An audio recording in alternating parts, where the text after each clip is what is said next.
हरे कृष्णा भक्तों, एक बार फिर आप सभी का स्वागत है मेरे इस चैनल दिव्य कथामृत। तो भक्तों, आइए जान लेते हैं आज का पंचांग।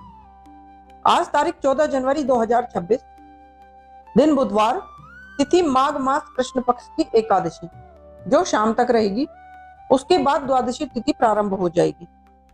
सूर्योदय होगा लगभग सुबह 7:15 पर और सूर्यास्त होगा लगभग 5:45 पर।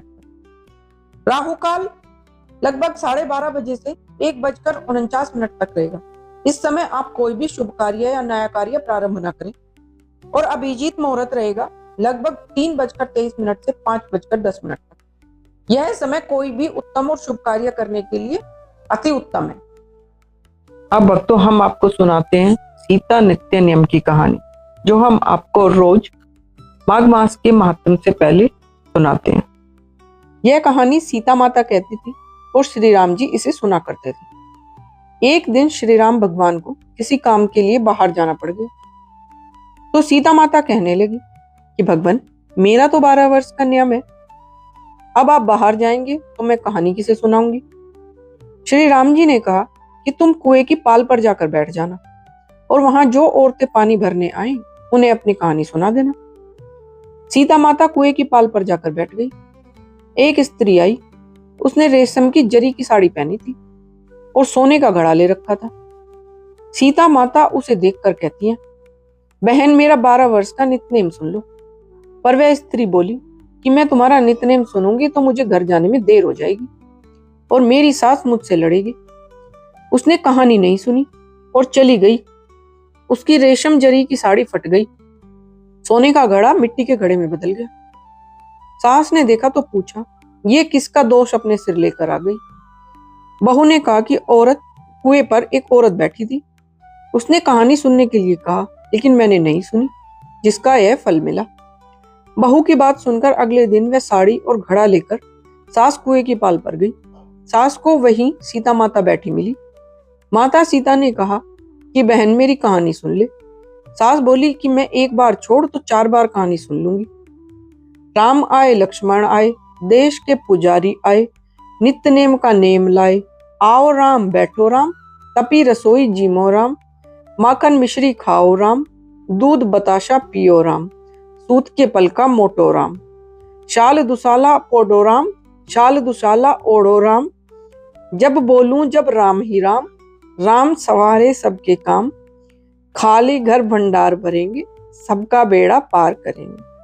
श्री राम जय राम, जय जय राम। सास बोली कि बहन, कहानी तो बहुत अच्छी लगी। कहानी सुनकर सास घर चली गई। उसकी साड़ी फिर से रेशम जरी की बन गई। मिट्टी का घड़ा फिर सोने के घड़े में बदल गया। बहू कहने लगी, सासू माँ, आपने ये सब कैसे किया। सास ने कहा, बहू तू दोष लगा के आई थी और मैं अब दोष उतार कर आ रही हूँ। बहू ने फिर पूछा, वह कुएं वाली स्त्री कौन है। सास बोली कि वो सीता माता थी। वो पुराने से नया कर देती है, खाली घर में भंडार भर देती है। वह लक्ष्मी जी का वास घर में कर देती है। आदमी की जो भी इच्छा हो उसे पूरा कर देती है। बहू बोली कि ऐसी कहानी मुझे भी सुना दो। सास बोली कि ठीक है, तुम भी सुन लो। सास ने कहानी शुरू की। राम आए, लक्ष्मण आए, देश के पुजारी आए, नित्य नेम का नेम लाए। आओ राम, बैठो राम, तपी रसोई जियो राम, माखन मिश्री खाओ राम, दूध बताशा पियो राम, सूत के पल का मोटो राम, शाल दुशाला पोठो राम, शाल दुशाला ओढ़ो राम, जब बोलूं तब राम ही राम, राम सवारे सबके काम, खाली घर भंडार भरेंगे, सबका बेड़ा पार करेंगे। श्री राम जय राम, जय जय राम। कहानी सुनकर बहू बोली, कहानी तो बहुत अच्छी है। सास ने कहा कि ठीक है, इस कहानी को रोज कहा करेंगे। अब सास बहू रोज सवेरे उठती, नहाती धोती और पूजा करने के बाद नित्यनेम की सीता की कहानी कहती।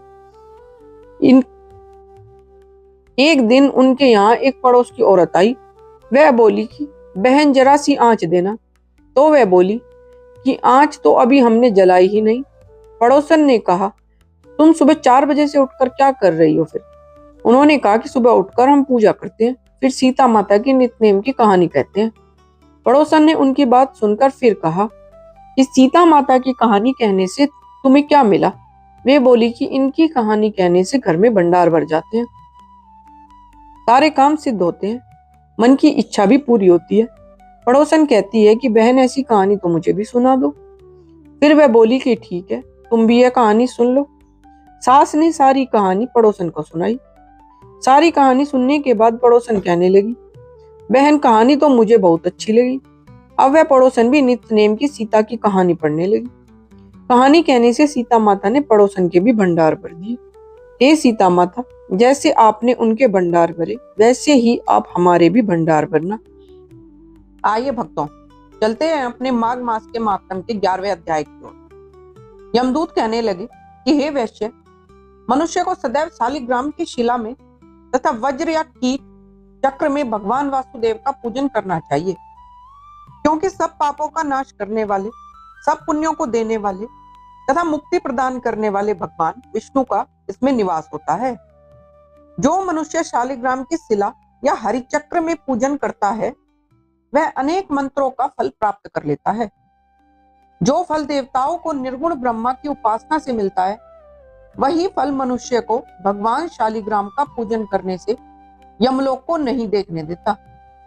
भगवान को लक्ष्मी जी के पास अथवा बैकुंठ में इतना आनंद नहीं आता जितना शालिग्राम की शिला या चक्र में निवास करने में आता है। स्वर्ण कमल युक्त करोड़ों शिवलिंग के पूजन से इतना फल नहीं मिलता जितना एक दिन शालिग्राम के पूजन से मिलता है।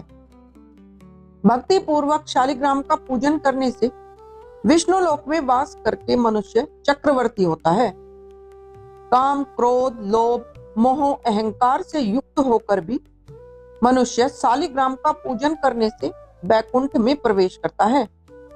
जो सदैव शालिग्राम का पूजन करते हैं वे प्रलय काल तक स्वर्ग में वास करते हैं। जो दीक्षा, नियम और मंत्रों से चक्र में बलि देता है वह निश्चय करके विष्णु लोक को प्राप्त होता है। जो शालिग्राम के जल से अपने शरीर को अभिषेक करता है वह मानो संपूर्ण तीर्थों में स्नान करता है। गंगा, रेवा, गोदावरी सबका जल शालिग्राम में वास करता है। जो मनुष्य शालिग्राम की शिला के सम्मुख अपने पिता का श्राद्ध करता है उसके पितृ कई कल्प तक स्वर्ग में वास करते हैं।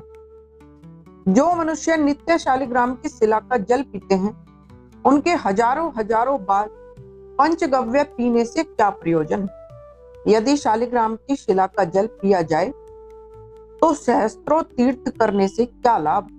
जहां पर शालिग्राम है वह स्थान तीर्थ स्थान के समान ही है। वहां पर किए गए संपूर्ण दान, होम करोड़ों गुना फल को प्राप्त होते हैं। जो एक बूंद भी शालिग्राम का जल पीता है वह माता के स्तनों का दूध पान नहीं करता, अर्थात गर्भाशय में नहीं आता। शालिग्राम शिला में जो कीड़े मकोड़े एक कोस के अंतर में मरते हैं वह भी बैकुंठ को प्राप्त होते हैं। जो फल वन में तप करने से प्राप्त होता है वही फल भगवान को सदैव स्मरण करने से प्राप्त होता है। मोहवश अनेक प्रकार के घोर पाप करने वाला मनुष्य भी भगवान को प्रणाम करने से नरक में नहीं जाता। संसार में जितने तीर्थ और पुण्य स्थान हैं भगवान को प्रणाम करने से नरक में नहीं जाते। संसार में जितने तीर्थ और पुण्य स्थान हैं भगवान के केवल नाम मात्र के कारण से प्राप्त हो जाते हैं। बोलो शालिग्राम भगवान की जय। तो भक्तों, ये था आज का हमारा माघ मास के महात्म का 11वां अध्याय। और ऐसा ही भक्ति में अगला अध्याय सुनने के लिए मेरे चैनल को लाइक, शेयर और सब्सक्राइब कीजिए। और कमेंट बॉक्स में हरे कृष्णा लिखना मत भूलिए। हरे कृष्णा, राधे राधे।